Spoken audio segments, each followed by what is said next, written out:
A Bologna, Fiorentina batte Bologna 1-0, Inter batte Atalanta 1-0, Juventus batte Genoa 4-0.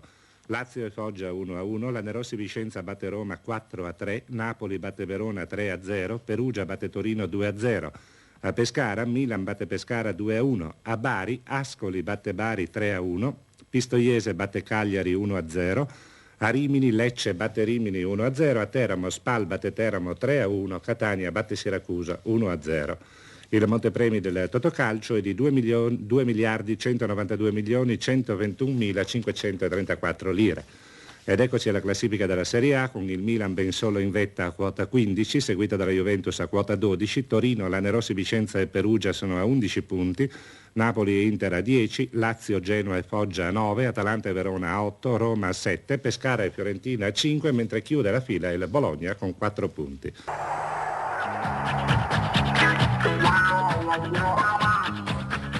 Assurda ma divertente partita fra Vicenza e Roma, due formazioni con una sola punta che hanno però offerto 7 gol e tante emozioni, frutto di agonismo, buona volontà e sbadataggini difensive. Subito in gol il Vicenza con Cerilli che riprende una respinta su azione di Guidetti. Prontissima la reazione della Roma che, pur non essendo attrezzata all'offensiva, si butta all'attacco. De Sisti costringe Galli a una bella deviazione in angolo. Al quarto d'ora un gol dell'attivo Bruno Conti viene annullato da Menicucci per posizione irregolare del giocatore che era stato imbeccato da Boni.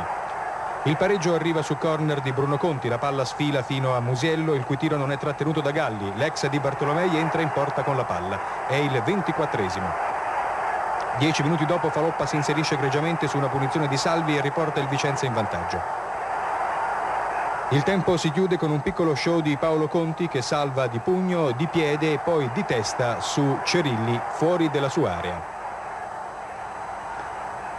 Roma all'arrembaggio nella ripresa, su punizione di De Sisti viene ribattuto il colpo di testa di Musiello. Poi una violenta punizione di Di Bartolomei fa compiere a Galli il migliore suo intervento della gara. Ma al decimo il Vicenza segna ancora, azione sulla destra che trova Paolo Rossi smarcatissimo a raccogliere il cross e a battere Paolo Conti. Un minuto dopo, quinto gol, ancora su calcio piazzato, punizione di Di Bartolomei con traversone in area, dove dopo un tocco di Musiello Maggiore indovina un'eccellente mezza rovesciata. Alla mezz'ora Faloppa ruba un pallone a Boni e Santarini ferma ingenuamente il suo cross. Menicucci concede il rigore che Paolo Rossi trasforma isolandosi al vertice della classifica dei goleador. Giagnoni aveva appena immesso Casaroli al posto di Peccenini per infoltire l'attacco ed è proprio Casaroli a sfruttare un ottimo spunto di Bruno Conti. È il gol del 4-3.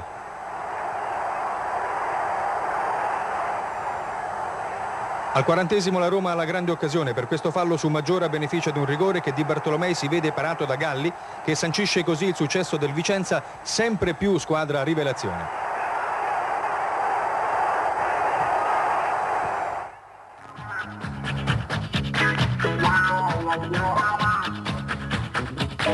Wow.